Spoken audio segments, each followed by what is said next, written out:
The formerly vibrant Native American culture had a variety of different beliefs and sites of great importance in their religions. Tonight, I will be looking at a few interesting places. Good evening, everyone. My name is Boomslang. Join me tonight as I discuss some interesting and creepy places throughout North America. Brunswick Springs is a beautiful part of the Northeast Kingdom, a remote section of Vermont that harbors the little towns of Brunswick Springs and Maidstone, both of which lie close to the remote park in the state of Vermont. Before the settlers came to this region, the Abenaki people regularly made long treks to a spring that was within the modern park's boundaries. The spring was said to have magical healing powers and was safe to visit during daylight hours. Local townspeople continue to claim this lake leads to an increase in their lifespans. The most famous claim of the spring's healing powers occurred during the French and Indian War, when an Abenaki shaman brought a British soldier to the spring and completely healed his heavily gangrene-infected arm, saving the young soldier from having to undergo amputation. It was said that the young man returned long after the war's end and attempted to bottle the water and make a profit off of its properties. The people refused, and a warrior and a child were killed in the heated struggle between the tribesmen and the soldier. The child's mother was a sorceress, and she placed a curse over the springs, saying that anyone who tried to profit off the spring would fail. Almost immediately after the departure and forced removal of the Native Americans in the late 18th century, the springs became a popular tourist attraction as their restorative properties came into vogue in Europe and the US. People made the difficult journey to this remote corner of Vermont, with some coming from as far away as Maine. By 1860, the park became more accessible due to a new rail line that ran to the nearby city of North Stratford. A hotel, named the Pinecrest Lodge, was built close to the springs to provide lodging. After the death of the original owner in 1910, the place faded into obscurity.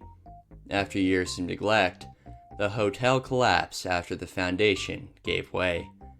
Roughly 20 years later, a wealthy businessman by the name of John C. Hutchin attempted to build a hotel near the springs, but he lost 3 hotels back-to-back to dreadful fires. The first burnt down when paint fumes caught fire in a storage room that had been left to dry, but the cause behind the other 2 remains mysterious. At the moment, the area around the springs is owned by a non-for-profit organization formed by the surviving descendants of the Abenaki people. The Abenaki believed that there was a delicate balance of light and dark in the region of this sacred site. It was said that a creature came to the springs at night to catch the unwary, and was both held with great respect and carefully avoided by the tribespeople. A nearby body of water, called Silver Lake, was thought to be bottomless by the people who inhabited this area. The spirits of Native Americans are said to still reside on the banks of Silver Lake. This location continues to be a hotbed for cold cases, as multiple bodies have been found in the deep woods. There are also those who come near the lake to leave this life, and a woman even drove her car into the lake in a successful attempt. The Qualupalik is a monster in Inuit folklore who resides in the Arctic Circle in North Alaska and the northern Canadian coast. These creatures have long black hair, fins down the length of their limbs, and webbed hands and feet that end in long, sharp claws. They're almost like the sirens from Greek legend, as they let out an ethereal hum that serves both as a warning to animals to keep away from the water and a lure to young children. They'll often tap on the underside of ice sheets with their talons before erupting from the frozen surface of the ocean. Qualupaliks carry large pouches on their back, like women in Inuit society. They love to prey on young children, and they'll catch the unwary and place them in their pouch before going back into the depths. It's said that it will take these kidnapped individuals to their lair and use them to regenerate and grow stronger. The full details of this creature remain fuzzy, as Inuit tales were passed on in an oral tradition, which disappeared after the destruction of the people by the European powers. The Nemrigar are a race of creatures said to range from heights of 20 inches to 3 feet tall. The Arapaho, Sioux, Cheyenne, and Crow tribes each had their own variations of tales about these tiny tribes. They were said to attack those who entered their mountain domain with miniature bows and sharp poison barbs. These tribes were said to euthanize older members of their society with clubs when they were deemed to be unproductive or a drag on the tribe, like some small nomadic people groups who lived in the area. There might even be some real-world backing to these tales. In the Pedro Mountains in 1932, a group of miners came upon an unintended discovery when searching for gold. A pair of miners named Cecil Main and Frank Carr were using dynamite to mine a particularly rich vein of raw material. After the dust cleared, the pair found a cave deep within the rock face. This little cavern was 4 feet high and 15 feet long, sealed from the open air. The miners found a tiny mummy sitting cross-legged on an alcove, and it was roughly 14 inches tall standing up and 6 inches seated. Its face was heavily wrinkled like an old man, and it was remarkably well preserved, with intact fingernails. The prospectors took the mummy to the closest town, Casper, Wyoming, and had it examined by a team of scientists who traveled to the area to determine its legitimacy. After an extensive battery of tests, anthropologists decided it was not some hoax made from stitched-together taxidermy, but possessed a fully formed skeleton that was a miniature version of the typical male frame. Its life ended suddenly and violently. The body featured a damaged spine, caved-in skull, and a broken collarbone. After the tests were complete, the corpse's age was estimated to be around 65 years old. One interesting detail was that he had a complete set of canine teeth, instead of a typical mix of teeth like the average person, and it's most likely that this was the result of his teeth being filed. It was later bought in the 1980s by a private collector and has disappeared into the mists of time. Despite the accredited programs associated with the mummy, some still hold that it was in fact the body of a child instead of a pygmy. You can still see the cave today, as a sign in Shirley Basin marks the discovery. Also, in the past, it's been said that other burial sites for tiny people have been discovered in other parts of the U.S. In Coshocton, Ohio, a burial ground was said to be found, full of the bodies of 3-foot-tall individuals. In Coffee County, Tennessee, an ancient graveyard stretching for 6 acres was supposedly found to contain thousands of tiny 3-foot-tall skeletons. This place's story begins with a tale surrounding the Native American chief, Squando. The Saco River is a meandering river that runs for 136 miles from New Hampshire until it meets the Atlantic in the neighboring state of Maine. Squando, his wife Owagamesika, and his infant son Menaway were traveling in a canoe near Factory Island at the river's mouth. They encountered 3 sailors rowing up the river from their docked ship. The sailors were in deep discussion, and after glancing furtively at the passing canoe, one of the men snatched the infant from his mother and tossed the baby into the river to see if Indian children were born knowing how to swim. The mother dove in and rescued the baby, but soon after, the infant passed away due to exposure. The grieving chieftain laid at his son's grave for 3 days and 3 nights. He was a shaman gifted in sorcery, and he placed a curse on the Saco River, saying that every year, after, 3 white people would drown in its depths. This entire situation led to deteriorating conditions between the tribes and the settlers in the region, as Squando had actively tried to improve relations with the settlers up until this point. Another variation of the tale holds that the chief had a young daughter who was kidnapped by 3 white settlers. The daughter fell out of a canoe in a section of the Saco called the Leamington Rips and drowned, resulting in the chief cursing the river. Either way, the river remained unsated until 1947, in which less than 3 people drowned and the curse was declared broken. Starvation Rock State Park earned its name from an epic last stand by a band of Ute warriors in the mid-1760s. It all began when the Ute, or as they are called in some accounts, Illinois tribesmen, supposedly murdered the great Ottawan chief Pontiac while he was traveling to make a trade deal with the French. The rest of the tribe were angered by the death of their leader, so they led a force downriver to attack the murderers. A fierce battle occurred between a confederation of northern tribes and the Ute warriors, resulting in the death of many of the Ute warriors. The surviving warriors abandoned their defensive positions and fled to the top of a massive rock nearby, hoping that their enemies would soon give up and continue downstream. They were stranded on top of the rock by the enemy forces. To force their opponents out, the tribal confederacy smashed any buckets the stranded warriors would attempt to lower and went to the summit of a nearby mountain to shower their enemies with arrows. Despite their attempts to break through, the defenders succumbed to starvation on top of their fortress, earning the place the name of Starved Rock.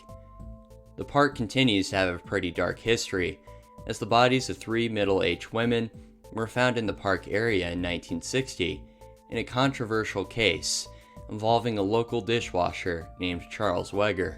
Despite all the bloodshed here, this area looks like a beautiful place to hike. This question goes out for the Illinois people watching. Is the trip worth it? The tales surrounding the Superstition Mountains, located to the east of Phoenix, Arizona, are some of my favorites I read while researching this video. One of the best known tales involving these interestingly named places is the story of the Lost Dutchman's gold mine. It's said that a German immigrant by the name of Jacob Waltz went to the Superstition Mountain area in an attempt to locate a lost cache of gold often attributed to this place. He brought with him a couple of native guides, assistants, and an archaeologist.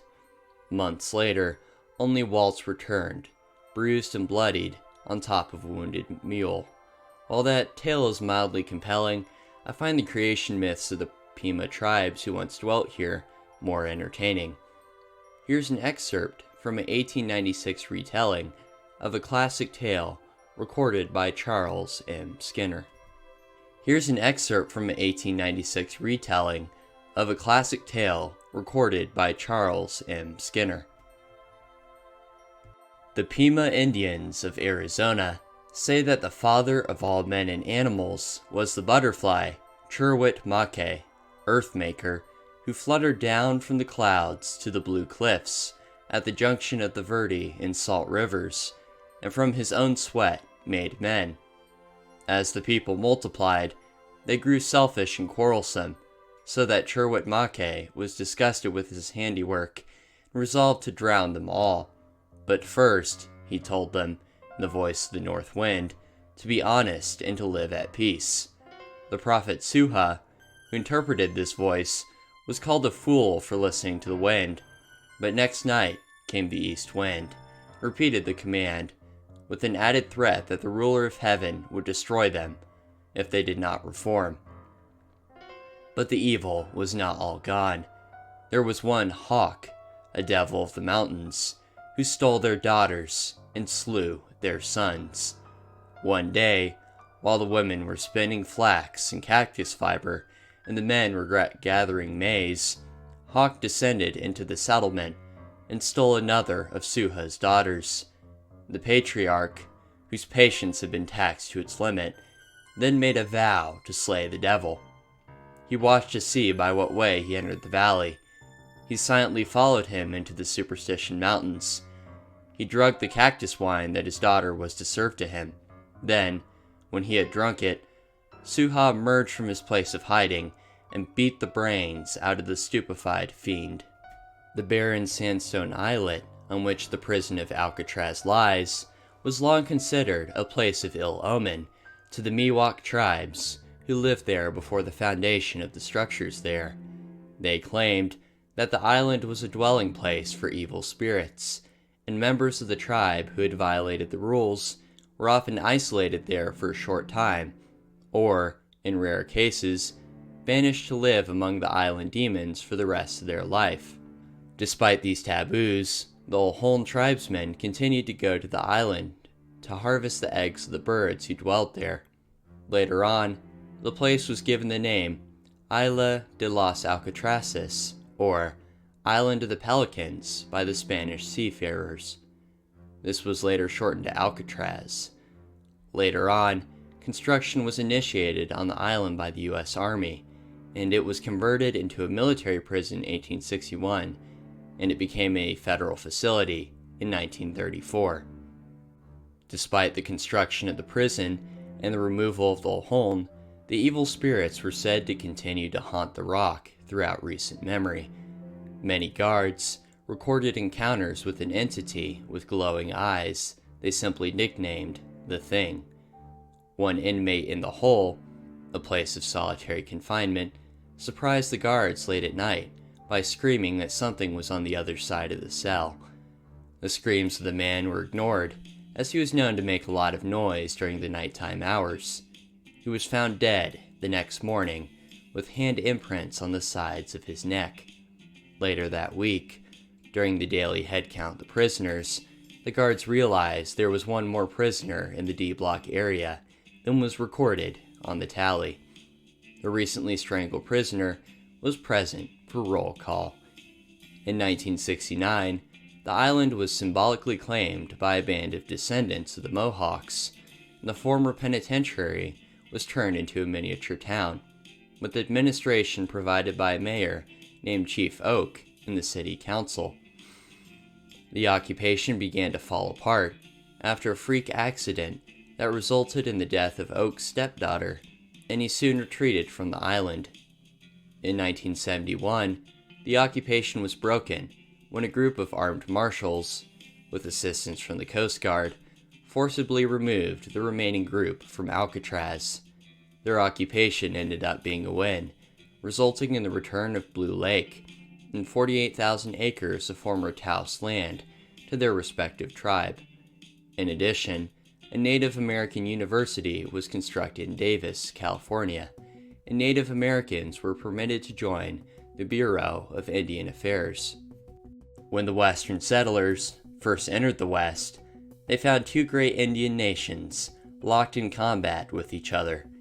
It was said that the rivalry between these two tribes began in the far past, at the ancient meeting place at the Springs of Manitou, located in a hollow of the foothills near Pikes Peak. In the past, the two tribes were united under a single banner. Centuries ago, a Shoshone tribe member and a Comanche stopped at the springs for a drink. Both of these men had returned from a hunt, but the Shoshone had returned with a kill, while the Comanche, a man named Wacomish, was empty-handed. The Shoshone took the deer he was carrying on his shoulders and laid it down, and after pouring some sweet water as a libation to his gods, he put his lips to the water and began to drink. The Comanche was bitter at the other's success, and he picked this opportunity to quarrel. He disputed the Shoshone's right to drink the water, claiming that the Shoshone were vassals of his tribe. The Shoshone said the truth. The Great Spirit had set water for all to drink. His antagonist stayed silent and watched the other man. While he drank, Wacomish snuck behind him and forced the Shoshone's head under the water and held him down until he drowned. As he pulled the dead body from the waters, the surface of the spring began to froth and bubble, and a vapor rose out of it and took the form of the long-gone father of the two nations, the heroic warrior called Wakaga. The ghost raised his voice in anger and cried, "Accursed of my race, this day thou hast severed the mightiest nation in the world. The blood of this brave Shoshone appeals for vengeance. May the water of thy tribe be rank and bitter in their throats." The apparition struck and killed the murderer and left his body to rot. This place remains nauseous to this day to commemorate the murder. After that day, the mountaineers fought the plainsmen till the destruction brought on by the fall of the Old West. In the area around Tishomingo, in the area formerly known as Indian Territory and now called Oklahoma, it's said that the sounds of invisible warriors indicate that a great disaster will happen soon. In the distant past, a powerful nation once called Tishomingo home, and in a lonely valley, this nation was annihilated by another opposing tribe. The dead of both sides were placed to rest in burial mounds in the area, but their spirits remain restless, continue to occupy the valley, and fight their enemies. This stopped in 1892, and in that year, a lone US Deputy Marshal witnessed the last battle. John Willis was hunting in this valley as he was in close pursuit of a group of horse thieves. He was tired, and he decided to sleep in the midst of the great burial mounds. As he hadn't heard the legends of the area, he really didn't have any moral scruples with sleeping amongst the dead. I almost said knee-deep in the dead. In the middle of the night, the snorting of his tethered horse woke him. He jumped up, expecting to see a wild animal or the outlaws he had been hunting for. He heard the sounds of an army marching and the noise of battle, and the sound carried distantly, like the wind was bringing it from somewhere. The striking of hooves and innumerable feet began to pick up. For roughly an hour, the sounds of clashing, bodies hitting the earth, and clubs and weapons connecting with targets filled the valley. The horse began to grow increasingly nervous, so Willis saddled the horse and made for the closest settlement. Later on, he heard the stories surrounding the spells that laid on the valley. There's a surprisingly large collection of stories surrounding civilizations of tiny people. Another tale in the Mount Superstition area surrounds the Pueblo dwarf tribe. It was said that the tribe arrived in the 1600s and founded settlements and tilled the soil at the base of the mountain.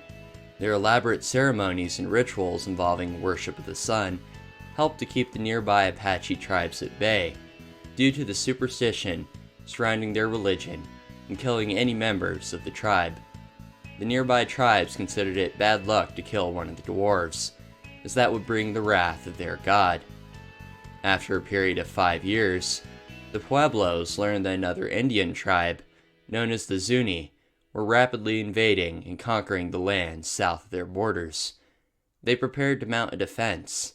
They moved their livestock up into the confines of the hidden valleys, moved provisions and tools, and placed stones on the edges of cliffs commanding the passes into the Superstition Mountains. The person who had brought the interest of the Zuni on this little tribe, quite literally, was a woman called Paleface Lightning for her light complexion and unusually white shock of hair. She had fled an arranged marriage with the Zuni chief, and they wanted her back. The Zuni invaded the slopes under the fort of the Pueblos with success, encountering almost no resistance as they marched forward. When they reached the summit, they observed their target standing in front of a pool near the fort. When they came at about 100 yards, they broke formation and ran forward to capture the woman. She stooped, picked up an earthen jar at her feet, and emptied its contents into the pool and ran into the fort. Flames and sparks rose from crevices on the rocks where the warriors were standing, enveloping and immolating them as they attempted to escape. The Zuni retreated and left the area for good. However, the Apache soon attempted to attack the fort 2 years later to sack the treasures inside, and were turned back. The woman known as Paleface Lightning, now Queen of the Pueblos, took herself and her adopted tribe deep into the recesses of Superstition Mountain. It's said she still rules them in a secure place today. I'll be talking about a Northeast Canadian legend to wrap up this video. A tale of the Siwash tribe tells of a voyager associated with the area around Puget Sound. One morning in the distant past, far before the arrival of the Europeans, a stranger with pale skin arrived across the water in a beautiful copper canoe its colors reflected the spectrum of a beautiful sunrise. He stood and emerged out of his vessel and called for all the tribes to gather to hear the words he had to say. Once a huge crowd had gathered, he shared a doctrine that called for no more intertribal warfare, but for love and unification. He said to fight and steal no more, to give goods to those in desperate need, to forgive their enemies. He promised eternal life for those who believed and obeyed this message, but the crowds were unimpressed. After becoming aggravated with his speech, they dragged him to a nearby tree and nailed him to it with wooden pegs. They danced and jeered at the man until his head fell to his chest and he breathed his last. At that moment, a storm began to form over the tribesmen. They decided to take the body off the tree. They were in the process of burying the body to appease the spirit of the dead man when the body arose and began to resume preaching before falling back into the grave. They then took the stranger's word for truth and followed the precepts he had laid out. Alright, that is it for tonight. Thanks for watching this far. I hope you enjoyed the video. If you did, definitely consider hitting the like button and checking out the other videos I put out in the past. If this does well, I will most likely make a follow-up video on Central American and South American native legends. The next video will be covering an iceberg. I'll see you then. Take care and good night.